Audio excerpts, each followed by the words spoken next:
Gye buvuddeko twakulaga emboozi y'obutemu obwakolebwa ku bakozi ba mobile money ababiri omwali Maureen Nakabuubi ne Harriet Nalwadda mu bitundu by'e Zana ku luguudo lw'Entebbe oluvannyuma ne baziikibwa mu disitulikiti y'e Ssembabule.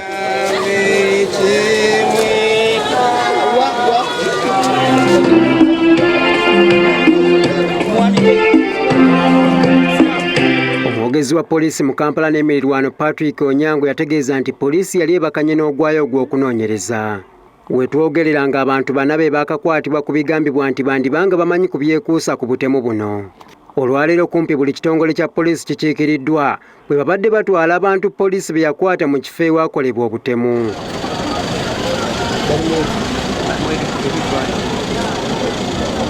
Abasirikale ba LDU basoose okunyweza ebyokwerinda. Abateeberezebwa okutta baleeteddwa mu mmotoka ya takisi namba UBB 887 era babadde bawafulumya omu ku omu ng'abalaga paati ye gye yakola mu mupango guno.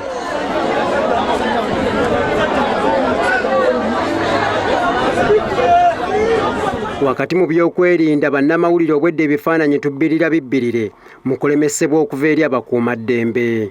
Abantu babaddewo mu bungi wabula beemulugunyizza olwa poliisi okubika feesi z'abantu bano nga bagamba nti baagala kubeetegereza. Abamu ku batuuze batutegeezezza nti be balabyeko beebo bennyini so nga abalala batankana n'omuwendo gw'abateeberezebwa.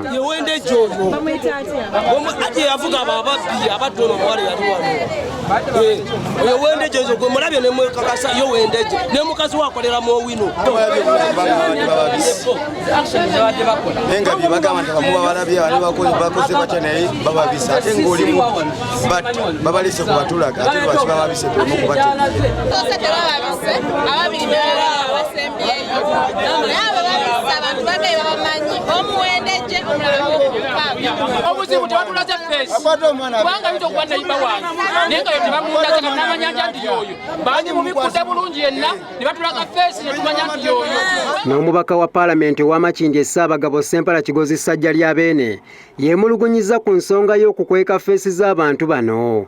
Okusinziira ku mateeka poliisi tekkirizibwa kulaga bifaananyi byabo abateeberezebwa okuzza emisango. Obuzibu tulina buli bumu. Balesa abantu ate abamu tebabakkiriza kubatulaga mu feesi. Bandibadde babajjako feesi ne tubalaba nti be bano. Kuba bayinza okuba nga abantu bali mu ffe. Kati baba nga tebabatulaze mu feesi. Kiyinza okuba nga tuli awo nga batuwuddisa buwuddisa. Naye tusabe Katonda bw'abanga ddala kituufu nga be baakutte beebo kijja kutuyambako mu fuuca kubanga kasita bakwata omubbi ne bamanya nti omuntu bw'anamanya nti bajja mumukwata tajja kuba takyaddayo kukola ki n'abalala batya. Naye omutuuze omwe yasembayo okugula airtime ku mugenzi nga tannattibwa agambye nti yalaba abantu bana oluvannyuma lw'okukuba abantu bano amasasi. Nagenda owulira amasasi 3 nga gavuga ne wayitako eddakiika 3 ogenda olaba abasajja bana ne bayitawo nga bakkirira naye saabalaba feesi saakola kikuba waliwo akazikizazikiza naye ze nalaba abasajja bana era ssentebe w'omuluka guno Michael Kayondo asabye ekitongole ekiramuzi okwanguyizangako emisango nga gino.